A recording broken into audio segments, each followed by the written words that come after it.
perkenalkan, kami ingin mempresentasikan apa yang telah kami kerjakan selama ini di etika dalam dunia komputer.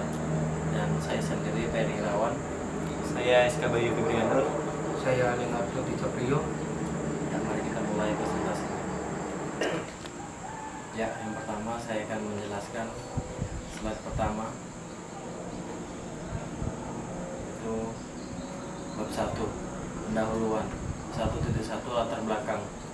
Etika dalam dunia komputer adalah seperangkat asas atau nilai yang berkenan dengan penggunaan komputer. Etika komputer berasal dari dua suku kata, yaitu etika bahasa Yunani atau ethos adalah adat istiadat atau kebiasaan yang baik dalam individu, kelompok maupun masyarakat, dan komputer merupakan alat yang digunakan untuk menghitung dan mengolah data. Jumlah interaksi manusia dan komputer yang terus meningkat dari waktu ke waktu membuat etika komputer menjadi suatu peraturan dasar yang harus dipahami oleh masyarakat. 1.2 Rumusan masalah. Yang pertama, sejarah etika komputer. Yang kedua, pengertian etika komputer. Yang ketiga, etika komputer di Indonesia. Yang keempat, sanksi-sanksi pelanggaran etika. Yang kelima, contoh studi kasus. Slide kedua, 1.3 batasan masalah. Pada masalah ini, penulis hanya membatasi membahas tentang etika dalam dunia komputer. 1.4 tujuan masalah. Yang pertama, untuk mengetahui apa itu etika dalam dunia komputer. Yang kedua, untuk mengetahui jenis-jenis yang ada dalam dunia komputer. Yang ketiga, untuk mengetahui manfaat dalam etika dunia komputer. Yang keempat, untuk mengetahui sanksi-sanksi pelanggaran etika. 1.5 Manfaat makalah. Diharapkan dengan adanya makalah ini, pembaca dapat mengetahui apa itu etika dalam dunia komputer dan dapat digunakan saat memulai sebuah etika dalam dunia IT atau komputer. Bab 2, pembahasan. 2.1 Sejarah etika komputer. Komputer ditemukan oleh Howard Aiken pada tahun 1973. Penemuan komputer pada tahun 1973 ini menjadi tonggak lahirnya etika komputer, yang kemudian berkembang hingga menjadi sebuah disiplin ilmu baru di bidang teknologi. Generasi pertama era 1940-an. Terdapat dua peristiwa penting pada tahun 1940, yaitu Perang Dunia II dan lahirnya teknologi komputer. Selama Perang Dunia II, Profesor Norbert Wiener mengembangkan bahwa meriam anti pesawat yang mampu melumpuhkan setiap pesawat tempur yang melintas di sekitarnya. Pengembangan senjata tersebut memicu Wiener untuk memperhatikan aspek lain selain kemajuan ilmu pengetahuan dan teknologi, yaitu etika. Dalam penelitiannya, Wiener meramalkan terjadinya revolusi sosial dari perkembangan teknologi informasi yang dituangkan dalam sebuah buku berjudul Cybernetics, Control and Communication in the Animal and Machine. Ya, slide selanjutnya akan dilanjutkan oleh SK Bayu. Saya akan melanjutkan presentasi dari Peri Irawan, generasi 2 era 1960-an. Meningkatnya jumlah penggunaan komputer pada era tersebut membuat Don Parker dari SRI Internasional, Menlo Park, California melakukan berbagai penelitian terhadap penggunaan komputer secara ilegal. Menurut Parker, kejahatan komputer terjadi karena kebanyakan orang mengabaikan etika dalam penggunaan komputer. Pemikiran Parker menjadi pelopor kode etik profesi di bidang komputer, kode etik profesional. Generasi 3, era 1970-an. Kecerdasan buatan atau artificial intelligence memicu perkembangan program-program komputer yang memungkinkan manusia berinteraksi secara langsung dengan komputer. Salah satunya adalah ELIZA, program psikoterapi Regrian. Ini diciptakan oleh Joseph Weizenbaum dan mengundang banyak kontroversi karena Weizenbaum telah melakukan komputerisasi psikoterapi dalam bidang kedokteran. Istilah etika komputer kemudian digunakan oleh Walter Miner untuk menanggapi permasalahan yang ditimbulkan oleh pemakaian komputer pada waktu itu. Generasi 4, era 1990-an. Penelitian dan pelatihan etika komputer berkembang pesat mulai tahun 1990 hingga saat ini. Berbagai konferensi, riset, jurnal, artikel, dan buku mengenai etika komputer terus berkembang sehingga masyarakat dunia menyadari pentingnya etika dalam penggunaan komputer. Pengertian etika komputer adalah seperangkat asas atau nilai yang berkenaan dengan penggunaan komputer. Etika komputer berasal dari dua suku kata, yaitu etika bahasa Yunani. Ethos adalah adat istiadat atau kebiasaan yang baik dalam individu, kelompok maupun masyarakat, dan komputer merupakan alat yang digunakan untuk menghitung dan mengolah data. 6 aturan dalam etika komputer. 1. Yang pertama, 10 perintah etika komputer. Pada tahun 1992, Koalisi Etika Komputer yang tergabung dalam Lembaga Etika Komputer (CEI) memfokuskan pada kemajuan teknologi informasi untuk dan korporasi serta kebijakan publik. 10 perintah untuk etika komputer dari Institut Etika Komputer yaitu: 1. Jangan menggunakan komputer untuk membahayakan orang lain. 2. Jangan mencampuri pekerjaan komputer orang lain. 3. Jangan mengintip file orang lain. 4. Jangan menggunakan komputer untuk bersaksi dusta. 5. Jangan menggunakan komputer untuk mencuri. 6. Jangan menggunakan atau menyalin perangkat lunak yang belum kamu bayar. 7. Menggunakan sumber daya komputer orang lain tanpa otorisa. 8. Jangan mengambil hasil intelektual orang lain untuk diri kamu sendiri. 9. Pikirkanlah mengenai akibat sosial dari program yang kamu tulis. 10. Gunakanlah komputer dengan cara menunjukkan tanggung rasa dan rasa penghargaan. 2. Isu seputar etika komputer. Lahirnya etika komputer sebagai sebuah disiplin ilmu baru dalam bidang teknologi tidak dapat dipisahkan dari permasalahan-permasalahan seputar penggunaan komputer yang meliputi kejahatan komputer, netiquette, e-commerce, pelanggaran hak atas kekayaan intelektual, dan tanggung jawab profesi. 3. Kejahatan komputer. Kejahatan komputer atau komputer crime adalah kejahatan yang ditimbulkan karena penggunaan komputer secara ilegal. Kejahatan komputer terus berkembang seiring dengan kemajuan teknologi komputer saat ini.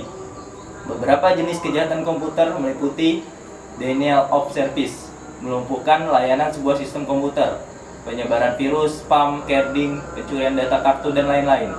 4. E-commerce. Berkembangnya penggunaan internet di dunia berpengaruh terhadap kondisi ekonomi dan perdagangan negara. Melalui internet, transaksi perdagangan dapat dilakukan dengan cepat dan efisien. Akan tetapi, perdagangan melalui internet atau yang lebih dikenal dengan e-commerce ini menghasilkan permasalahan baru seperti perlindungan konsumen, permasalahan kontrak transaksi, masalah pajak, dan kasus-kasus pemalsuan tanda tangan digital. Untuk menangani permasalahan tersebut, para penjual dan pembeli menggunakan UNCITRAL, Model Law on Electronic Commerce 1996, sebagai acuan dalam melakukan transaksi lewat internet. 5. Pelanggaran hak atas kekayaan intelektual. Berbagai kemudahan yang ditawarkan oleh internet menyebabkan terjadinya pelanggaran hak seperti pembajakan program komputer, penjualan program ilegal, dan pengunduhan ilegal. 6. Netiquette. Internet merupakan salah satu bukti berkembangnya pesat dari teknologi komputer. Internet merupakan sebuah jaringan yang menghubungkan komputer di dunia sehingga komputer dapat mengakses satu sama lain. Internet menjadi peluang baru dalam perkembangan dunia bisnis, pendidikan, kesehatan, layanan pemerintah, dan bidang-bidang lainnya.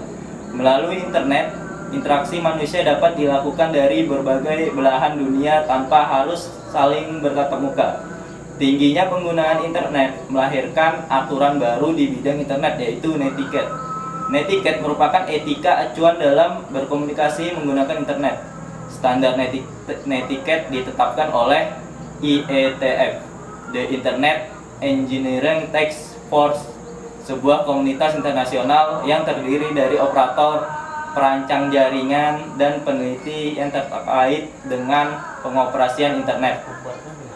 Selanjutnya akan dilanjutkan oleh Leonardo DiCaprio. Etika komputer di Indonesia. Indonesia merupakan salah satu negara pengguna komputer terbesar di dunia, sehingga penerapan etika komputer dalam masyarakat sangat dibutuhkan. Indonesia menggunakan dasar pemikiran yang sama dengan negara-negara lain sesuai dengan sejarah etika komputer yang ada. Tingginya penggunaan komputer di Indonesia memicu pelanggaran dalam penggunaan internet. Besarnya tingkat pembajakan di Indonesia membuat pemerintah Republik Indonesia semakin gencar menindakkan pelaku kejahatan komputer. Upaya ini dilakukan oleh pemerintah RI untuk melindungi hasil karya orang lain dan menegakkan etika dalam penggunaan komputer di Indonesia. Ya, tanggung jawab profesi. Seiringnya perkembangan teknologi, para profesional di bidang komputer sudah melakukan spesialisasi di bidang pengetahuan dan seringkali mempunyai posisi yang tinggi dan terhormat di kalangan masyarakat. Maka dari itu mereka memiliki tanggung jawab yang tinggi mencakup banyak hal dari konsekuensi profesi yang dijalannya.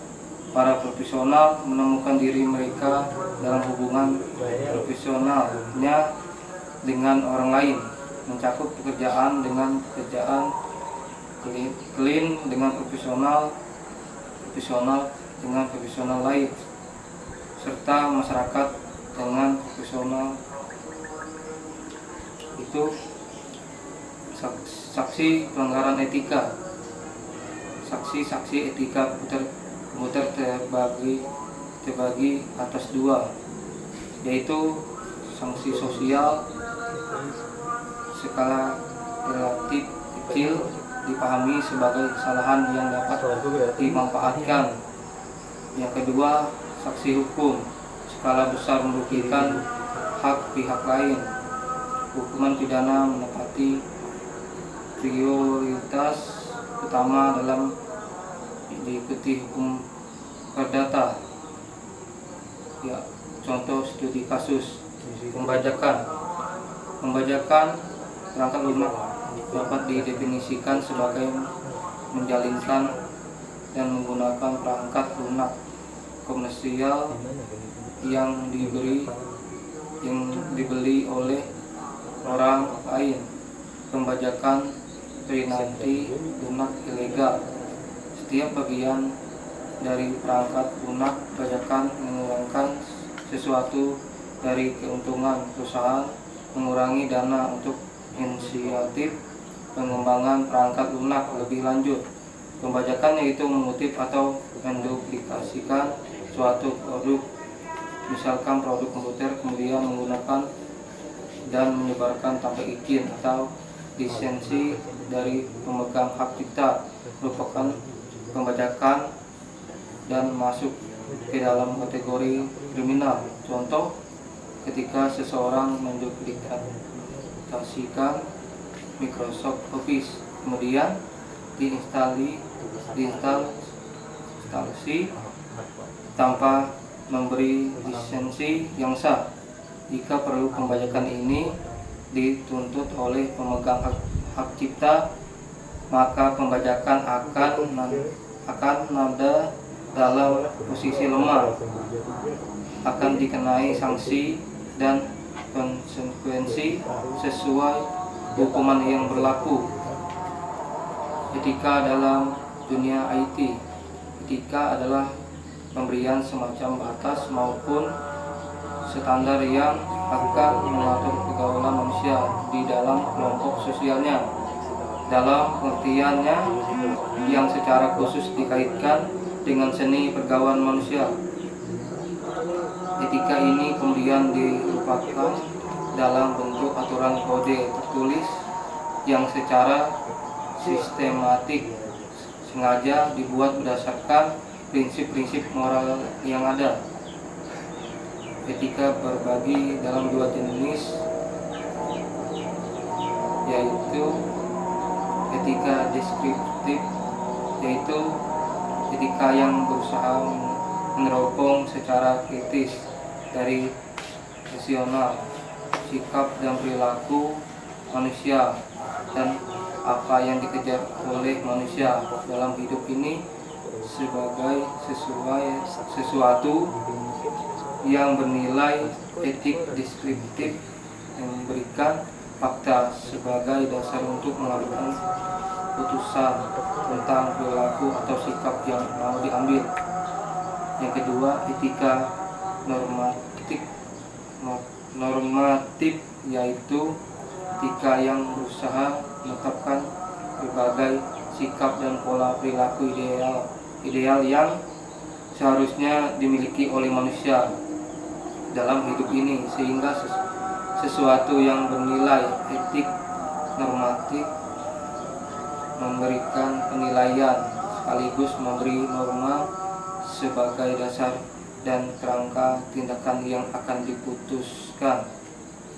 Ya, faktor yang mempengaruhi pelanggaran etika dalam dunia komputer, yaitu kebutuhan individu. Yang kedua, korupsi alasan ekonomi. Yang ketiga, tidak ada pedoman, area abu-abu, sehingga tak ada paduan. Yang kelima, perilaku dan kebiasaan individu. Yang keenam, kebiasaan yang terakumulasi tak dikoreksi. Yang ketujuh, lingkungan tidak etis. 8, pengaruh dari komunitas. 9, perilaku orang yang ditiru.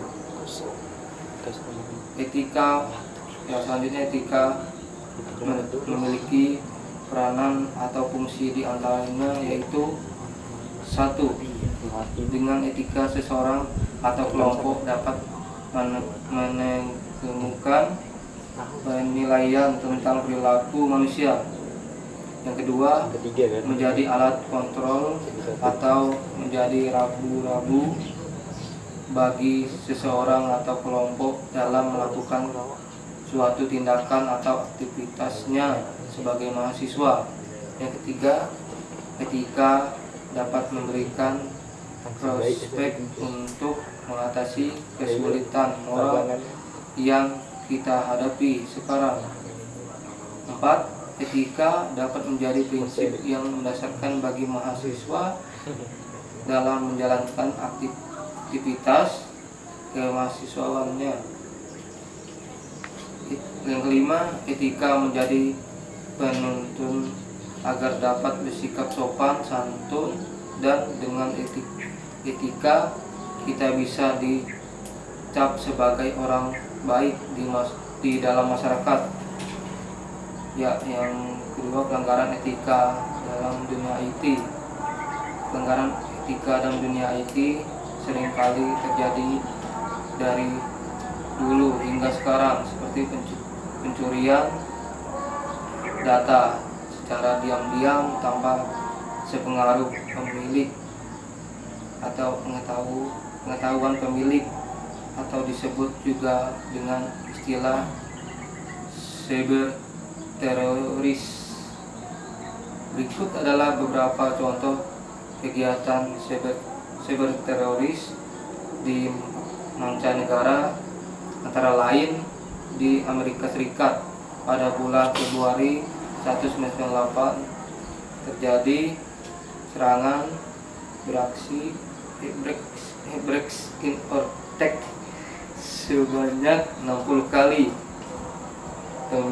Pemingguannya melalui media internet terhadap jaringan komputer militer di Pentagon. Dalam cyber attack ini yang menjadi target utama para cyber teroris adalah Departemen Pertahanan Amerika Serikat atau DoD. Ya, selanjutnya akan dilanjut oleh Ferry Irawan. Ya, saya akan melanjutkan presentasi dari Leo. Penggunaan komputer. Penggunaan komputer juga harus mempunyai etika, terutama penggunaan komputer dalam dunia internet. Setiap orang mempunyai tujuan yang berbeda-beda dalam penggunaan internet. Intinya kegiatan di dunia maya ini tanpa batas. Kita dapat menggunakannya secara bebas sesuai dengan kebutuhan. Tapi walaupun bebas, kita juga harus mempunyai etika dan berhati-hati dalam menyimpan data di internet agar tidak dirugikan oleh oknum-oknum yang tidak bertanggung jawab. Bab 3 penutup. 3.1 kesimpulan. Sejarah etika komputer. Komputer ditemukan oleh Howard Aiken pada tahun 1973. Penemuan komputer di tahun 1973 ini menjadi tonggak lahirnya etika komputer, kemudian berkembang hingga menjadi sebuah disiplin ilmu baru di bidang teknologi. Etika komputer merupakan seperangkat nilai yang mengatur dalam penggunaan komputer. Etika komputer di Indonesia. Indonesia merupakan salah satu negara pengguna komputer terbesar di dunia, sehingga penerapan estetika komputer dalam masyarakat sangat dibutuhkan. Adapun isu-isu dalam etika komputer, kejahatan komputer atau komputer crime atau e-commerce, pelanggaran hak atas kekayaan intelektual, etiket, tanggung jawab profesi, sanksi pelanggaran etika, sanksi sosial, sanksi hukum. Contoh kasus pelanggaran etika komputer yaitu pembajakan. Ya, 3.2 dari saran ini penulis menyadari tentang penyusunan makalah tentu masih banyak kesalahan dan kekurangan karena terbatasnya pengetahuan dan kurangnya rujukan atau referensi yang ada hubungannya dengan judul makalah. Penulis banyak berharap para pembaca yang budiman memberikan kritik dan saran membangun kepada penulis demi sempurnanya makalah ini.